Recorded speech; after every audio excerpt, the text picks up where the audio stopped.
The approaching millennium has fanned the flames of a curious phenomenon: UFO cults, a synthesis of mainstream religion and cutting-edge science fiction.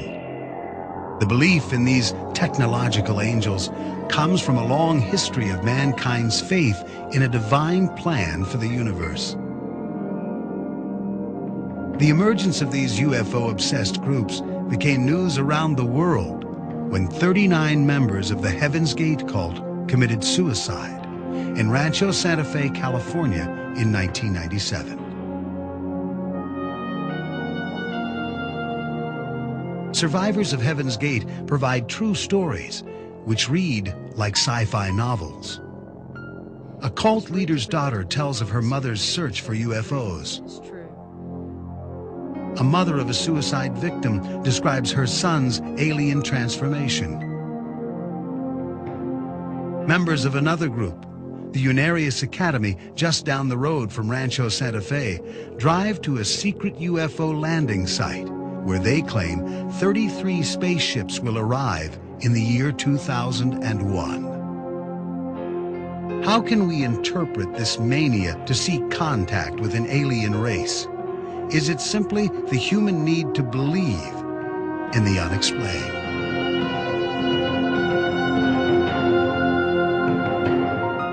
A moment ago when I said that the big surprise could come, that spacecrafts could come in by the thousands, maybe come in shifts. In March 1997, Marshall Applewhite, the leader of Heaven's Gate, told his followers there was a UFO in the tail of the Hale-Bopp comet, which orbits the Earth once every 2,000 years.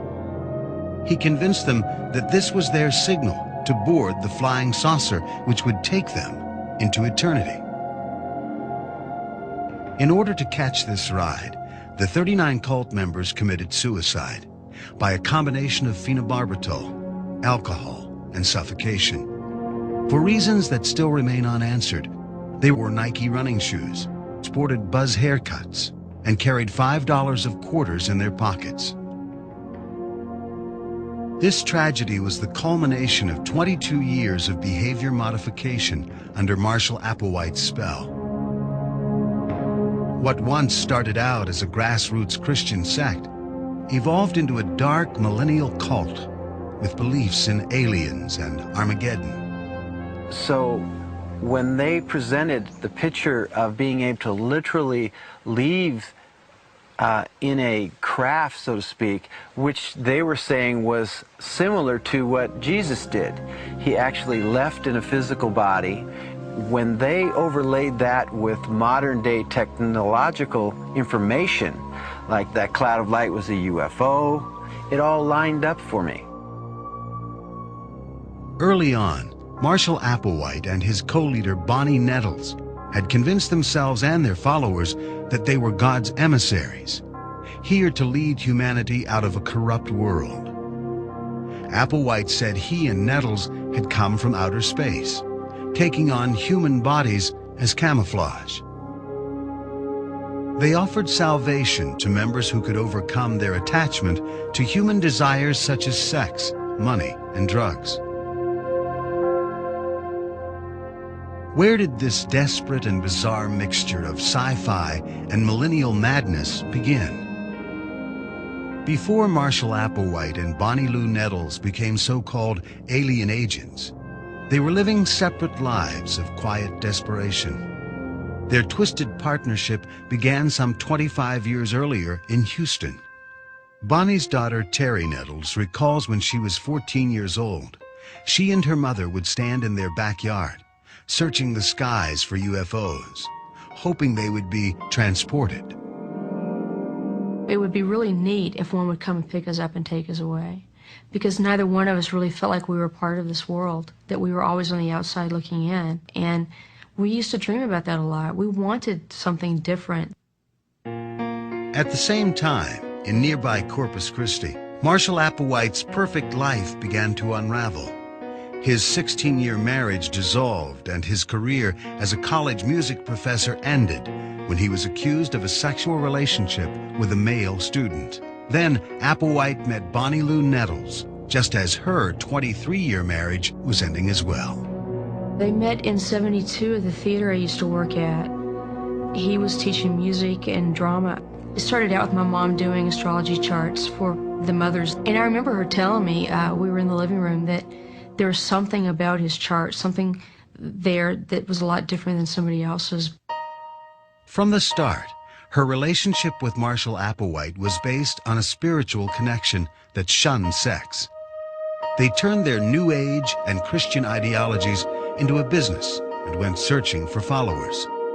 While Nettles recited the Bible inside and out, Applewhite, also known as Herf, was the charming frontman. On New Year's Day, 1973, Applewhite and Nettles set out on what they called a spiritual road trip. Though Bonnie Nettles left her daughter and son behind with her ex-husband, she wrote to Terry regularly. It's really difficult to believe all this. After a year on the road, their unorthodox gospel began to take shape. July 26, 1973. Dearest Terry, we have finally come out of the wilderness and know what our mission is. It is definitely a big one. In fact, we have been sent to fulfill the scriptures the same as Jesus and others came to do. This has been revealed in John's Revelations. I am not kidding, baby. This is for real. I knew it was something very important from the very beginning. Along the way, they had financial difficulties, and Applewhite was arrested in Kansas for stealing a rental car. During his 6-month jail sentence, he fine-tuned his doctrine. Upon Applewhite's release, he and Nettles contacted UFO researcher Hayden Hughes in hope of spreading their message. Herf Applewhite said, Hayden, you could do our mission a tremendous service by whatever means you have available to you, by simply stating that there are two individuals here to show that death can be overcome like Jesus did 2,000 years ago. And they compared it much like a caterpillar turning into a butterfly, that their life here would go through a metamorphosis into a level above humans. They called their group Human Individual Metamorphosis. By the fall of 1975, Applewhite and Nettles gave themselves names like Bo and Peep, Guinea and Pig, or Do and T, notes in the musical scale. They also referred to themselves as the Two, based on the two witnesses in the book of Revelations who were slain and then ascended into heaven. At their recruitment meetings all across the country, they were extremely persuasive with their sci-fi pitch to potential members. That was so intriguing to me, is what was it? What combination came together that compelled people literally to, as in the apostolic age, this was Peter and James and John and Matthew suddenly leaving their work and following the teacher. We had the same situation here. They simply said, come with us, and they did. Applewhite even convinced people he could communicate telepathically through secret codes of thought. He said, Mr. Hughes, if you ever need to get a hold of me, gave me a secret code, which was mentally praying to Bonnie and Herf with the Lord's Prayer. And then about 14, 15 months later, there was widespread publicity about some people that disappeared in Oregon after attending a UFO lecture. So I decided to use the code. Then the next morning received a telephone call, and when he said, you have now asked, I thought, well, maybe these people are, who they say they are. Human Individual Metamorphosis attracted a number of veterans of the fading hippie counterculture. Most of the members had been involved in other religious endeavors. Est, transcendental meditation, tarot cards, astrology. They were religious seekers for the most part. In order to keep the business going, members sold blood at blood banks and asked for contributions from Christian bookstores. Some wealthy members gave their trust funds to the group. One of the early recruits was 19-year-old David Moore, to the utter amazement of his mother, Nancy Brown. When David came to say goodbye, I was observing him very closely to see if he showed any signs of being a little off balance, or being, kind of wild-eyed or not making sense. But he seemed very calm, and he told me that this was something that spoke to him in a way that nothing that he had come across before had. Applewhite and Nettles hated the attention of reporters, whom they believed asked annoying questions about Applewhite's past and the cult's financial situation. In 1976, the group went underground, living on campgrounds in so-called good energy states like Colorado, California, and Arizona. So we isolated ourselves in this small group of 60 or 70 people, and we didn't have contact with our families. We were isolated into a circumstance where we could then focus on our change, and there was a continual emphasis on the urgency that we make our changeover quickly, because we wanted to be ready when they came. One woman said to us that she, when she bought toothpaste, she'd always buy a small tube because she'd expect to be leaving shortly. But then she said wistfully once, well, I'm always buying another tube. As they anxiously awaited their exit, the group struggled to be like angels, denying their sexuality as well as their individuality. Marshall Applewhite was promiscuous in his early life, and he saw sexuality as bad, giving him hard time. So he had to find a way to reckon with this. Applewhite tried to exert strict control over the members of the group. At the same time, Nancy Brown began to publish a newsletter, creating a network for the shunned families. One of the group members visited his mother, who was in the network, and saw this newsletter, and either took this newsletter with him or at least told T and Doe and the group about it. Well, apparently they were really startled and not pleasantly pleased. They looked at her as kind of like a meddler, somebody that was just making trouble. And the way Marshall Applewhite thought was she was an agent of the lower forces. And it's kind of humorous looking back at it now, but at the time it was like a very serious thing, because there was this feeling that we'd get from Marshall Applewhite that somebody was out to get us. Somebody was going to take us down, take us off track, not allow us to complete our mission. Sensing the newsletter might encourage parents to come after their children, Applewhite and Nettles reluctantly allowed members to contact their families. It was carefully controlled. Nancy Brown heard from her son David Moore through messages left on her answering machine.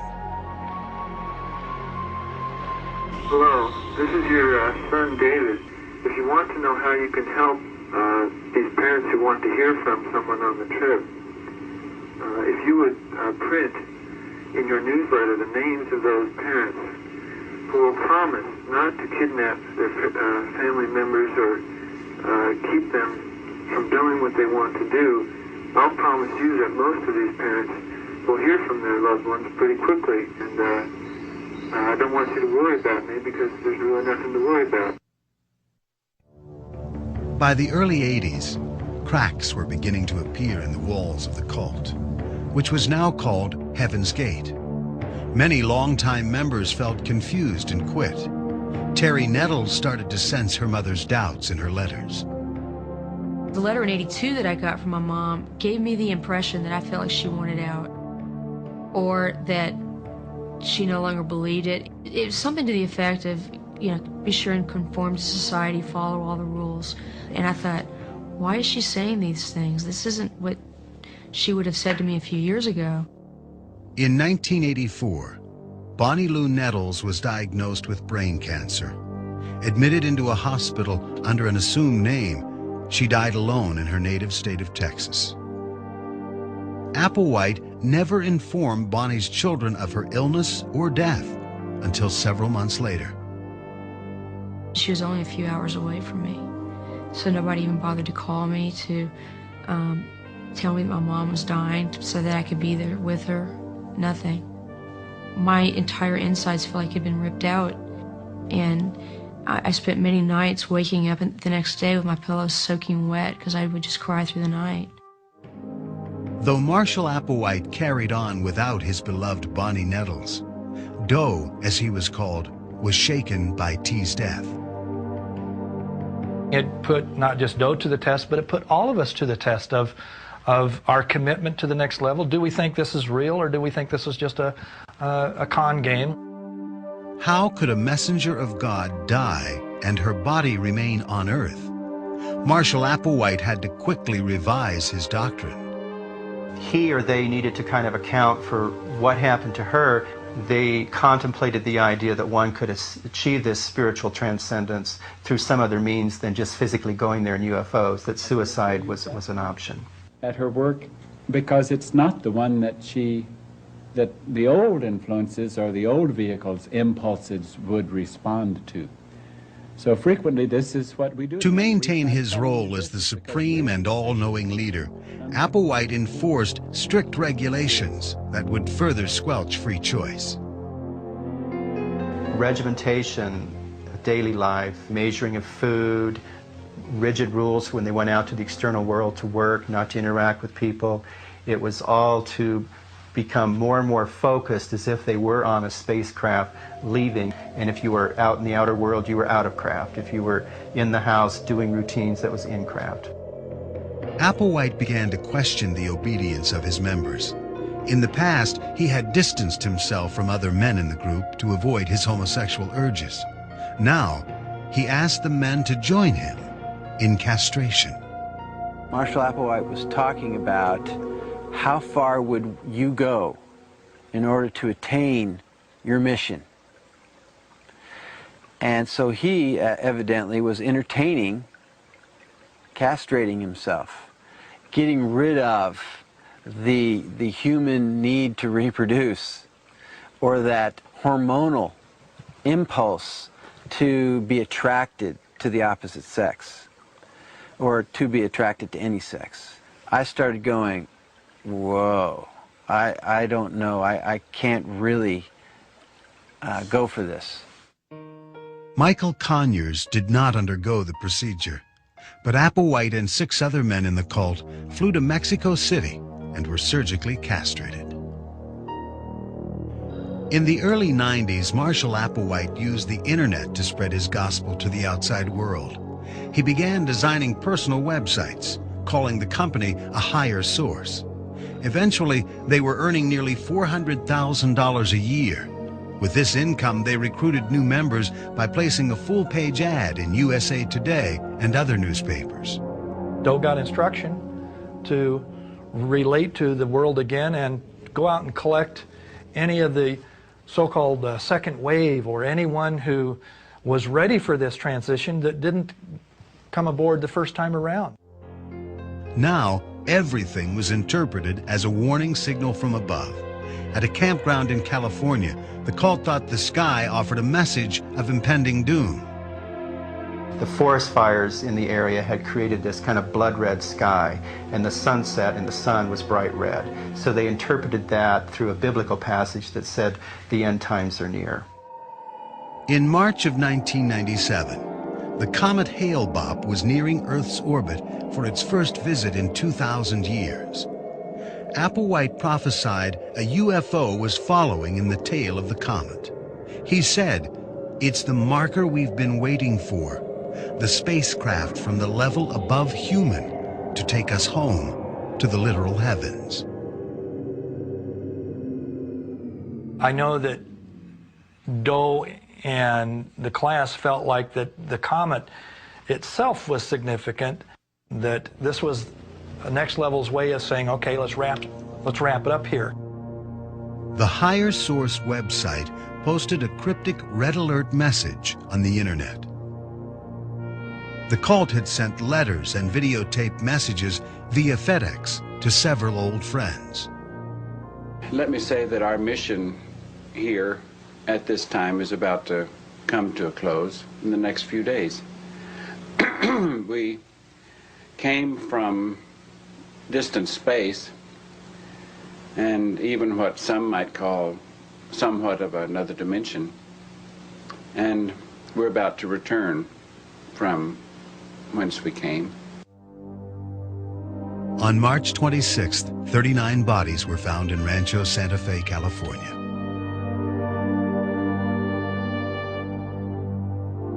You can follow us, but you cannot stay here and follow us. You would have to follow quickly by also leaving this world before the conclusion of our leaving this atmosphere in preparation for its recycling. They had exited their vehicles in much the same way that they had entered them. I was so happy to hear that they were finally off this planet, that they finally got out of those vehicles. And I just wished that I was with them at that moment. A friend of mine called me at work and told me, you know, I said, it's just another cult. And she says, no, you got to understand. She says, there's this guy named Father Doe, and there's a spaceship on that Hale-Bopp comet. And I totally lost it. This has been part of your life, you know, and Herf has died with all the answers to the questions you've had. When my phone rang, up till that point, I had left open every hope that David was involved because the media still didn't have the factual information that would confirm it. But as soon as I heard that first sentence, I knew all was lost. 6 weeks later, Heaven's Gate member Chuck Humphrey tried to take his life, but police managed to save him. I wished that I was with them. It's not really a regret in the sense that, gee, I lost my chance at $1 million lotto because I lost the ticket or I didn't play today. It's more of a kicking myself for not having done enough of my own homework. As long as I'm still here, I can't do anything but share what I know about the next level and about Heaven's Gate. What is it about human nature that causes some people to literally put their lives in the hands of another? 13-year member Michael Conyers recalls the first time he met Applewhite. The energy that I felt from him put me into a state of almost fear and awe, because when somebody says and starts owning that he may be or kinda is a representative of the kingdom of heaven, there's kind of a energy that's exchanged between the two people. It's like there's a charge that goes on. Hank Hanegraaff of the Christian Research Institute consults cult members and their families. He sees Heaven's Gate as the latest example of spiritual con men at work.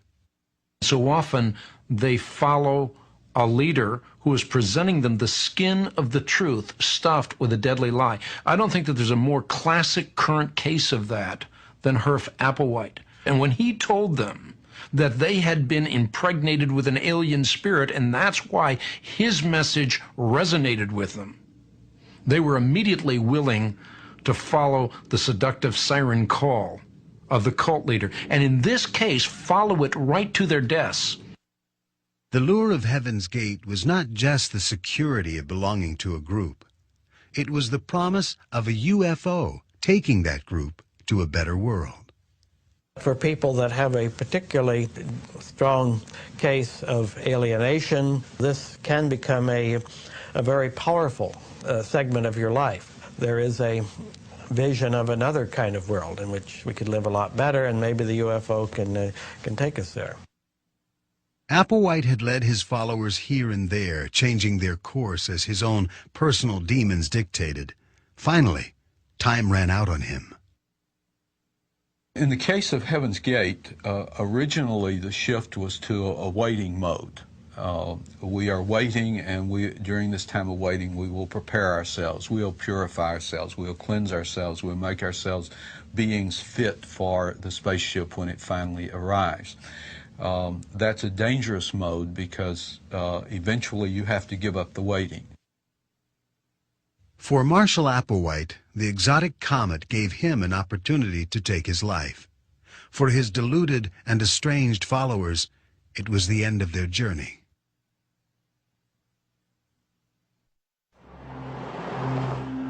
A few miles from Rancho Santa Fe and the Heaven's Gate mansion, the students of the Unarius Academy attend classes in past life therapy, interdimensional physics, and the psychology of consciousness. In 1954, Ernest and Ruth Norman founded Unarius in Glendale, California. Ruth prophesied that so-called Space Brothers were coming to Earth in the year 2001 to build a university where solutions to world problems would be discovered. After Ernest died, Ruth claimed that he told her to purchase land in nearby Humboldt, California, which would be the UFO landing site. They are coming to Earth and will land here. I bought this acreage for that purpose.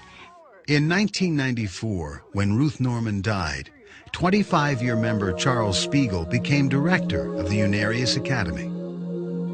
Back in 1949, he had a vision in a post office in Los Angeles that would change the course of his life. I was walking through a dim-lit corridor to pick up some mail. Right in front of me, a picture appeared out of the so-called blue. Just like a TV picture opened up, and it was a life-size picture of a woman smiling down at me. This experience prompted Spiegel to study metaphysics and Eastern philosophy. His research led him to a book written by Unarius Academy co-founder Ernest Norman.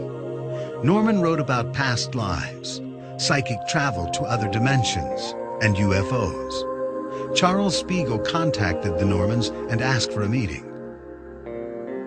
When the doorbell rang and the door opened, Ruth Norman stood there at the threshold, and she was the exact likeness of the vision that I had in the U.S. Post Office in 1949. The Normans used their supposed clairvoyant powers to receive readings about Spiegel's past lives. Information, they said, came from the Space Brothers. They told him he had been Pontius Pilate, and they reenacted his life as the governor of Rome who had condemned Jesus of Nazareth to be crucified. That was my first introduction to the reality of learning about one's other self or the existence in previous lifetimes. It's the same person. What one has done before is still a part of your persona. Spiegel says over 20,000 members purchase books, visit the website, or the Southern California Center itself. One of his students, Marion Kemis, claims to have had her own vision before she came to Unarius. We were out looking at the stars, just enjoying the night, and suddenly we looked behind us, and there, hovering on the ground next to us, was a UFO. It was the most incredible light show. It had all the colors of the rainbow, and they went around the perimeter of the craft, and they were all just like scintillating or dancing, just like vibrating. It was just incredible. It just hovered there and it was completely silent. And they've been coming around for a long time. I'm just lucky I've got to see them. Marion Kemis interpreted the UFO sighting as a visit from friendly Space Brothers, the same ones from whom Ernest and Ruth Norman claimed to be receiving transmissions. Marion believes that Ernest Norman once mentally traveled to Mars and brought back important information about the red planet. He psychically visited the planet Mars underground, where the civilization of the Martians reside. A supernova came and they had warning of that. It was going to come and burn the top of their planet. It was totally burn them. I don't know if you've ever seen pictures of Mars where you've seen kind of canals. Those are the underground huge tubes where the Martians are living. The 19th century notion that there are so-called canals on the surface of Mars has been thoroughly and definitively debunked. But Unarians remain convinced. Like many UFO believers, the Unarians claim to have information which has been revealed to them alone. Through messages from the Space Brothers, Marion Kemis claims to have discovered information about a dark past which still haunts her. In my last lifetime, I lived during World War II, and I was a French prostitute that had taken up with a German officer just to protect my butt. The French resistance found out about me, and they threw me and all my belongings out in the street. And the mob that mobbed me and shaved my head there is the reason why I was so afraid of crowds now. Another student, William Proctor, also experienced visions connecting him to World War II. When I came into this life, I had leg problems. My mom would take me to the doctor over and over and over again. The doctor could never figure out why my legs hurt. But the picture that dropped into my consciousness, I had been shot down. I was an officer, a colonel, in the Luftwaffe Air Force. And I survived, but my legs were crushed in this crash. That's what was causing the pain. Proctor found himself attracted to the UFO philosophy of Unarius. I've always had an interest in UFOs.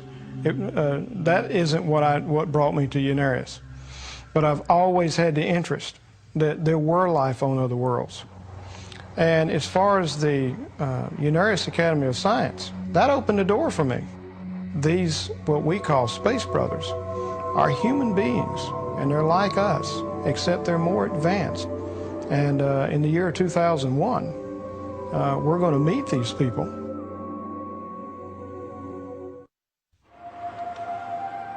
Because of its UFO beliefs, the Unarius Academy received a great deal of publicity following the Heaven's Gate suicides in March 1997. Would Charles Spiegel, the director of Unarius, eventually lead his cult on a doomsday suicide mission? That goes against the basic principles of physics, the physics of energy, you see. That's not what Unarius teaches, and that is to be responsible for yourself and for your actions. We are normal. I mean, we go out, we live everyday lives, we work, we have good jobs. We don't cut ourselves off from our family and friends. Taking one's life is a negative experience. Why would these people commit suicide over a so-called UFO following a comet? The only thing that was following that comet was those people's past, and it caught up with them. Spiegel claims the Heaven's Gate suicides were a futile act that goes against all of the Unarius teachings. When I was asked by the media at the time, what do you think of Marshall Applewhite and Heaven's Gate? And my remark was, they got off at the wrong exit, and they had a head-on collision. The Unarians' main focus is on the year 2001. Co-founder Ruth Norman prophesied that the first spacecraft will land in the Bermuda Triangle, followed by 32 others in Hamol, California, on 68 acres of land high above the Unarius Academy of Science. One of the brothers actually spoke to Ruth Norman, and he described that there would be 33 spacecraft of varying sizes that had been specially built that would land one on top of each other and lock in.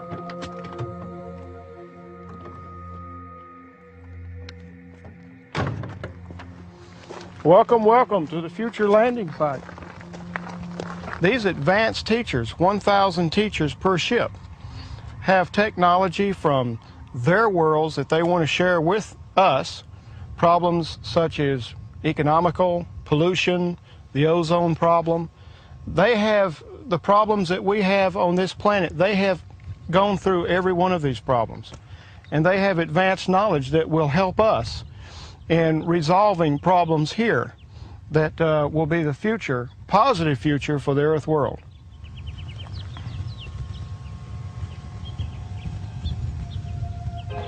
Hamol is also the site of an annual Unarius psychodrama called the Conclave of Light. In the performance, Unarians work through their supposed past life experiences.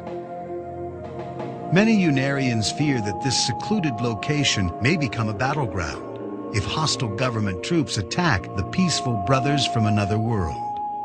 You know, are we, as in the past and in movies, going to get out all the armed forces and train our guns on them, chase them down, or have we advanced a little bit farther and are open to the fact that there is more intelligent life in the universe than ourselves? There's going to be a tremendous, instantaneous global change. Now, I don't mean people are going to throw away all their material goods and want to climb on board. What I mean is they're going to have a totally different way of looking at life from then on, because the unanswered question, is there life out there? Is there intelligent life out there? Are we alone? Will finally be answered. And that's why it is very important that this information starts to get out now, that man can prepare himself for a landing that is really our future. Though the students appear certain of the Space Brothers' arrival, Charles Spiegel has prepared a response if the prediction doesn't come to pass. His answer is a convenient one. The world is simply not ready. If the spaceships don't land, I'm not going to, have any great anxiety and go in a dither. There'll be a reason for it. You see, everything comes down to it. There's logic and reason in life. There's great organization in the cosmos. Because we're disorganized and have, you might say, gotten off the highway, that doesn't mean that the highway doesn't exist. You didn't pay attention to the traffic signals. Research suggests that 20% of Americans believe in UFOs. Is this why some of these people are joining UFO cults instead of mainstream religions? People are looking for God in all the wrong places. People are spiritually hungry, and they feel like Christianity has failed them. So we've replaced God's enduring word with a UFO or an extraterrestrial that's going to tell us what a new paradigm of truth is. And if you look, for example, at the Unarius Academy, what is the new construct of truth? You'll find whole civilizations, they have mastered their life. All too many people have uncritically bought into the story, not because the evidence is there, but they want to believe it's true. Some experts do see differences between the Unarians and other UFO cults. When you first look at Unarius, you wonder, why would people stay? It's just a little UFO thing. But there's a very substantial theology that basically draw from traditional occult and Eastern theology that it really holds people. All of this is trying to recover a sense of cosmic connectedness rather than of alienation, that the idea that we humans are some kind of oddball that's stuck here in the midst of a inert cosmos. We're going to have an apocalyptic event. We're going to have a convergence of spacecraft from various galaxies around the universe, and they're going to bring us some new esoteric revelation. And through that, we're going to have a utopian society where everything is pristine and perfect.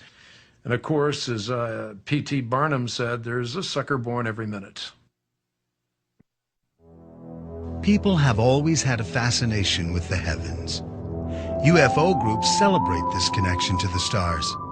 Mainstream religion rarely, if ever, recognizes biblical passages as describing extraterrestrial sightings.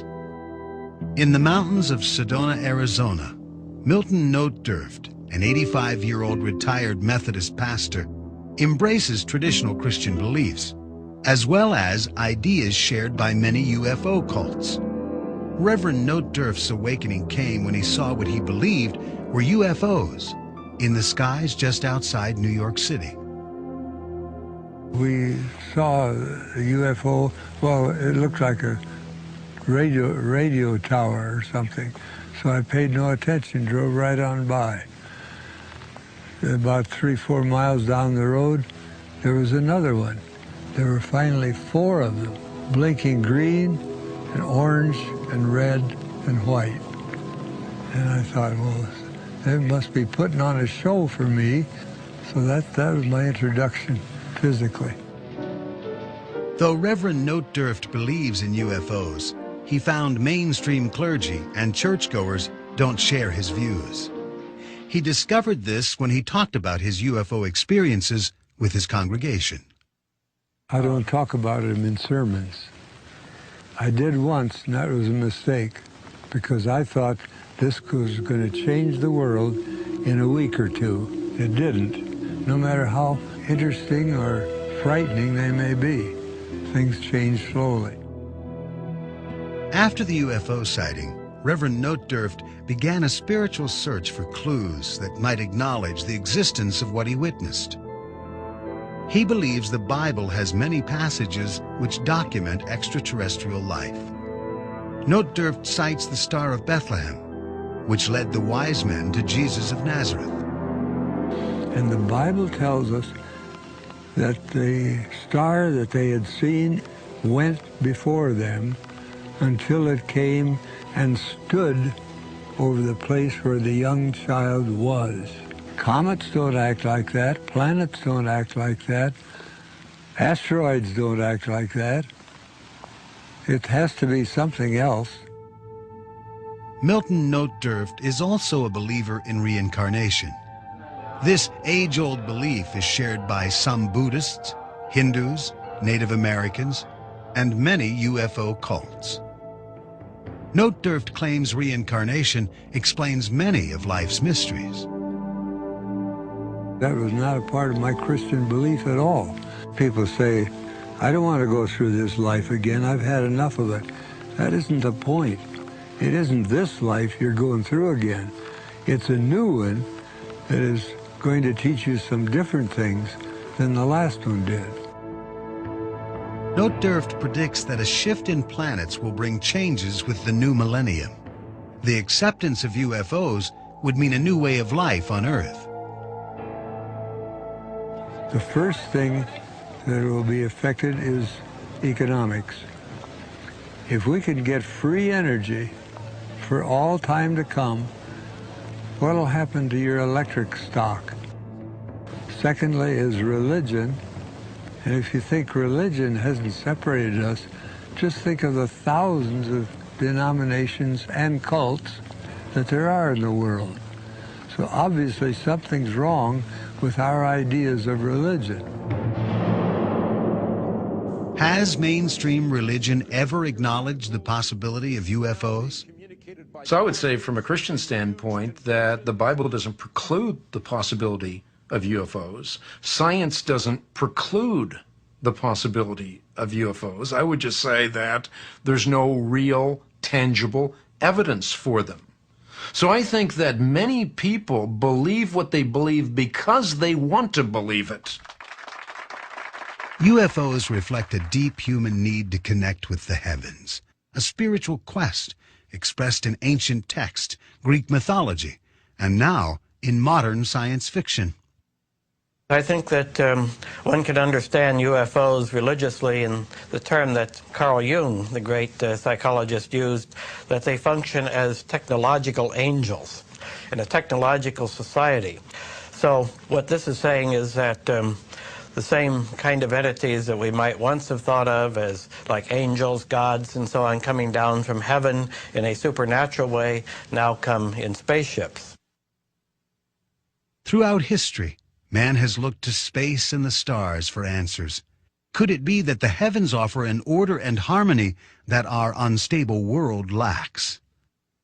We associate that which is in the heavens with ultimate meanings in life or powers over us and this sort of thing. So something like a bright comet, like Comet Hale-Bopp, it just seems to be human nature that we try to make it more than a 25-mile across rock that's throwing out a 15-million-mile tail that's very beautiful and gorgeous in itself, but we want to try to make more than that.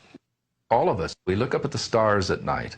The very building blocks of who we are came from the stars. We may have this nostalgia for the stars on one level of consciousness because we know we did literally come from the stars. And all cultures through all time have looked at the stars and felt that either the stars were benevolent beings or they were angels. It is part of the human transcendental experience to look up at the sky and to feel that oneness with the universe. And most of the groups, in my opinion, UFO groups, are doing exactly that. They are experiencing a sense of oneness with the cosmos. As UFO cults look to the stars for a spiritual connection with the cosmos, the question remains, is there life out there, and will we ever make contact? Until the UFOs arrive, it remains for most of us unexplained.